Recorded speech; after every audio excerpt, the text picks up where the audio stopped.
Hello there, and welcome back to War Thunder. So today, the tank review on the CV9120, and this is probably the best and most versatile light tank in the game. And to be honest, I think that this has a few advantages over the Italian Centauro MGS, to which I will also compare it. And since, no other nation has anything like this, I mean, a lot of nations have obviously top tier main battle tanks, but not everybody has a kind of light tank at the same battle rating of 10.0.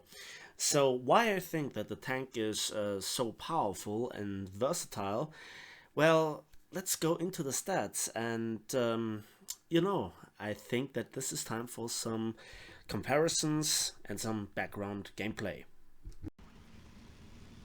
As usual, I want to begin with the armor, and for a light tank, even that is relatively few millimeters of armor, 20 millimeters, and that on the front. Here the upper frontal plate is heavily angled, but no, high explosive will result in hull break, just like heat rounds or hash, and on top of this you obviously then have so little armor it doesn't do anything. And there is, aside from the side plating here with composite screen, nothing of additional armor. And there we have some 5 millimeters, and behind the tracks it's only 10 millimeters, so even heavy machine gun fire can punch through. The same for the back, and obviously the turret also on top 20 millimeters, on front 20 millimeters everywhere around, so even 20 millimeter autocannon fire, for example, from French tanks can pierce through, not even talking about aircraft or helicopter attacks, and also, yeah, SPA and IFVs, obviously. So then we go to the X-ray, and there is the transmission together with the engine in the front, just like with the Merkava. And just like with the Merkava, it doesn't mean anything. Although, as long as you get hit with APFSDs, and it doesn't punch clean through the front of the tank, this will not result in a hull break, only with chemical energy based weaponry.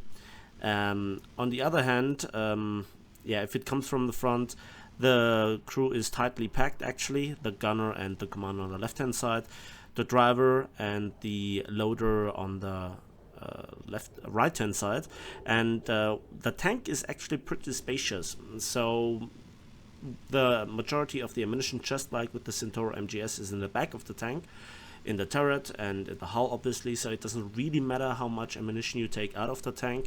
And sometimes you are surprised how little damage you can take from a shot when you're sideways on, but come on, you really shouldn't rely on it. On the other hand, the tank is pretty big for a light tank, and it has roughly the size of a main battle tank. So survivability, you still can go hull broken with chemical energy rounds. The tank is pretty spacious, but the armor itself is, you better not get hit. Don't rely on taking any shots. Again, even autocannon fire can and will pierce through your thin armor. So the statistical comparison shall begin with a direct look at the mobility. And for a light tank, it is very much appropriate to be pretty quick, especially if the heavily armed and armored main battle tanks are also pretty quick. However, the horsepower or the strength of the engine is not the greatest. 670 horsepower is nothing really amazing, especially in an urban environment, where you have to go through concrete walls and go through all those destroyable or destructible environment. You lose a lot of momentum and you gain it just not as quick as the Leopard 2A5, Type 90, etc. Now, the weight is also on the rather light end, and therefore you have a direct comparison to the Centauro MGS, but the horsepower to ton ratio looks significantly better with 24.2 instead of 20.8, and also you have the advantage of having tracks, so you go definitely better off-road and also over inclinations or on anything where you need a lot of traction, where the Centauro MGS has its disadvantages. Where the Centauro MGS has its advantage is with the top speed of 110 kilometers per hour versus yours with 78. But again, you are very good in comparison with the main battle tanks. But again, off-road, you are as fast as them. The ground pressure of the tracks is just not that much different. But again, you are by no means slow. You are kind of in the middle of the pack, and then you sadly don't have the choker speed as the Centaur MGS. The reverse speed is a very good minus 48 kilometers per hour. That's actually best in class, and you also have neutral steering. There is just one downside to the neutral steering, and that is that the tank insists of going into neutral steering at lower speeds when you want to turn. So for example, in this aspect, I think that the TATU has actually a little bit of an advantage in the comparison to it, and not just because of the raw horsepower to ton ratio. So the tank is fairly quick, but it doesn't make a huge difference at lower battle ratings, like for example a Hellcat versus a Tiger 1 would do, right? The next aspect lies on the gun handling, and the CV90-120 has a wonderful 120mm CTG cannon with 40 rounds of ammunition and a beautiful 5-second reload. And it's this 5-second reload which is very useful at top tier, but it also needs to have it to be competitive. If you can see in the comparison, that is more or less the same as the Centaur MGS and also the Type 90 and the Challenger 2. The Type 90 also has the advantage of being an autoloader, so the 5 seconds in this comparison is obviously based on the fully trained ace crew. And so it is really great, but it's kind of the top tier standard, to be honest. Then there is the turret rotation speed of 30 degrees per second, and that is also pretty good. But as you can see, one of the main battle tanks here, the Leopard 2 F5, beats it by a whole third more. So that is quite significant. But again, absolutely not to be considered bad, and it is better than some other tanks, but not by that much, right? Really. Then there is the gun depression, and this is where then it sets itself a little bit more apart from the Centaur MGS, not just with the mobility aspect, tracks versus wheel design, but also here with -8 degrees of gun depression instead of 6, which makes it significantly more versatile on ridge lines.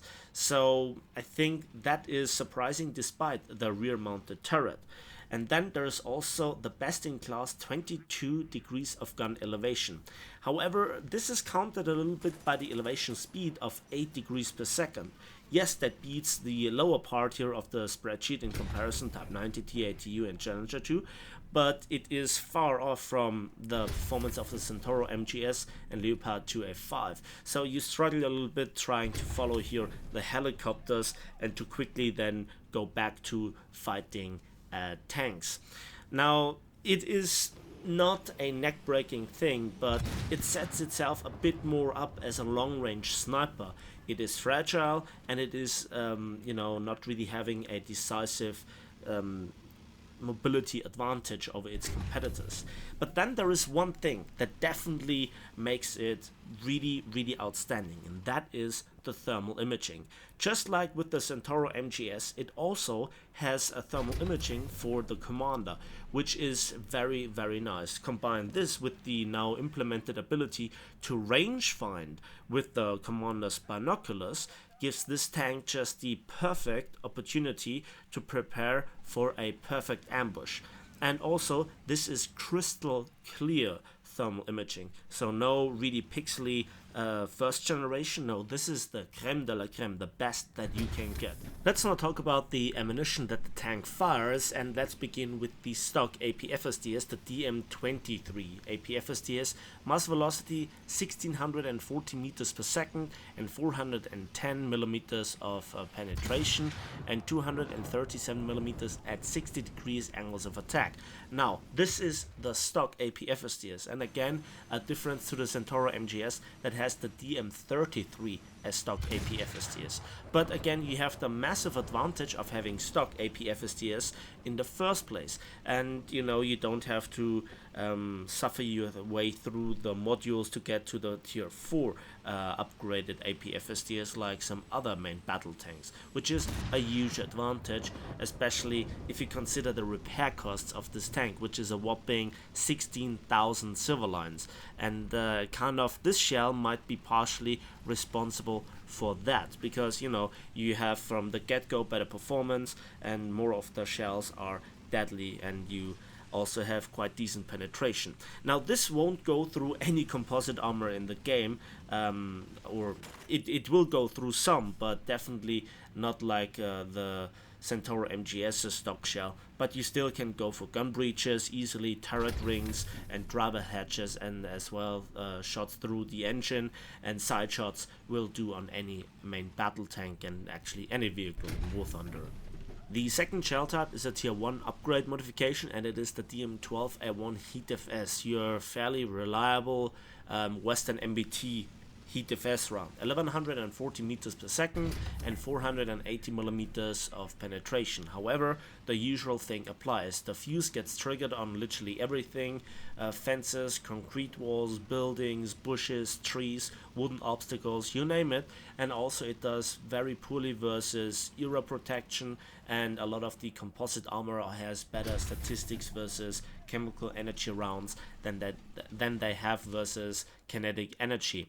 And yeah, with that comparatively low muzzle velocity, your primary shell to this upgrade status still should be the tier 1 APFSTs. On the other hand, you can hull break vehicles by hitting them literally everywhere. IFVs, SPAs and other light tanks, and you know, it still does the job with mostly side shots versus normal MBTs. So yeah, it's not your primary shell, it should be your second shell.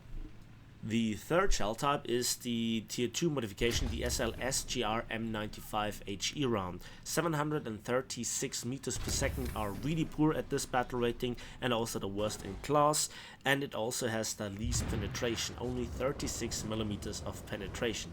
But this is one of the few Western MBTs, if at all, that has a high explosive round, and you know, it's not that far off from the Russian TATU, and it also gives a little bit of a competition to the Challenger 2, but then the hash round is in a different league with its raw penetration and its damage effect.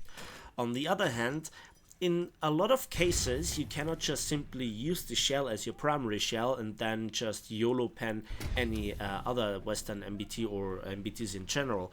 And to hit pinpoint accurately the weak spot of a tank, you know, it's even not then guaranteed to punch through. For example, on the XM1, a very common premium tank, the upper plate is 38 millimeters. So why you can just ruffle stomp it with the TATU's high explosive shell, you can't really do this the same way with this one. And very often, you know, this is the reason why it took me so long to make this review, because I wanted to gather a lot of high explosive meme kills. And you know, I've come across some situations where I killed MBTs in a funny way, hitting the tracks and splashing up through the bottom armor, hitting the driver's cupola pinpoint accurately, and also having a good shot into the ammo rack from the rear and, you know, letting it burn up and disabling the engine. But it just doesn't have the same oomph as the Soviet one, and I think it's just a few millimeters of penetration that it lacks to make it really meme worthy. But to have it as a replacement maybe for the heat round, if you're tired of it, then sure. And there are situations where it's really great. Again, to one-shot SPA, to hull break light tanks and RFVs, etc. And maybe you're in a very curious spot, and then this shell is the finishing shot to a disabling shot with the first HE round. It's possible, or the first APFSTS round. It's possible, but again, relatively situational, even more situational than the Soviet one or the Heat of S round. But again, at least you have it, and that makes it versatile. And finally, the fourth and last shell type is a tier 4 upgrade modification. It is the SLPPRJ M95 APFSTS round. With a whopping 1705 meters per second muzzle velocity, it is the strongest, the joint strongest shell in the game, 625 millimeters of penetration. And this is the same killer shell that the Centauro MGS and I think 2 other Italian tanks get, both the Ariete and the Ariete PSO. So this is yeah, this is the absolute killer shell, going straight through the upper plate of a TATU at 2 kilometers. No problem for this shell, and sometimes you even punch clean through the turret cheek of said tank. So this is an absolute lol pen shell. Therefore, it also costs 610 civil lines per shot, which is expensive, and especially with the scope that you have, with the magnification, together with the thermal imaging, it's absolutely fantastic to have this. But if you're raining down shells at long range and you're not a very good sniper, and you're still not a good sniper, you know, after the Swedish experience and you grinded your way up, then it can get expensive quite quickly. Again, just a random calculation out of my head, you get to fire 20 shells. That is 12,000 something civil lines, together with the repair cost of around about 16,000 civil lines.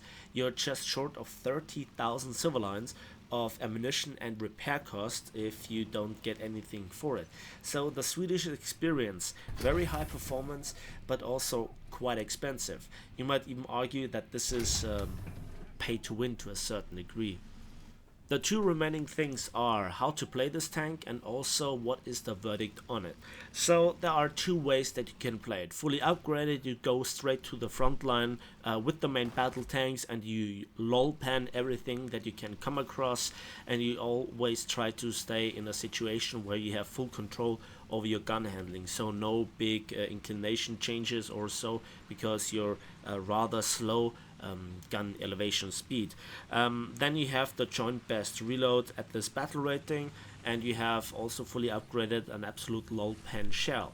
But I think where the tank really shines is on huge maps where it can really use all the tools of a light tank. So it can scout, it has the ability to scout, which is one of the most powerful tools ever. Then it has just the most outstanding thermal imaging, not just for the gunner but also the commander. Then it's reasonably quick, its armor isn't worth anything, and it can be hull broken by chemical energy warheads, so especially from air attacks and from helicopter attacks, you really have to keep your distance. And so I think that this tank is even more a dedicated sniper than the Italian Centauro MGS. And I think that both tanks are very similar in a way, but they also have their distinct flavor. And again, both of them are not cheap, and both have all the light tank abilities, reasonably good mobility, sometimes a bit more situational. And I think that this is this steady power creep, even at top tier, that I think renders so many tanks in a lot of situations obsolete, because this is one of the tanks people really want to go for if they are going for the min-max tank. And this tank is all about the firepower, it's all about the gun, and then on top of this you have the thermal imaging, you have also the artillery strike, you can help your allies repairing faster, and so forth and so on. And also then there is the entire Swedish lineup that you have to consider. So there are the LVKV-90C, the STRF-90C, you also have the STRV-122, and as backup the STRV-121. So this is an absolute fantastic lineup, but it is very expensive, and yeah, you have to pay for all the goodies, right? So what is the verdict? Is this tank worth it? I say yes, it is. The light tanks, that's just what the meta dictates. Then the lol pen shell, it never gets old. The stock grind is easy, and that is just the base, you know, that's not the cherry on top of the other statistics. So definitely I would recommend this tank. On the other hand, if you come across this, pray that it doesn't aim at you. So this is now the review and the verdict on this tank. And that also dictates the end of this tank review, which I hope you enjoyed, and if so, why not give it a like, subscribe if you want to see more, and we'll see each other in the skies and on the battlefields of War Thunder.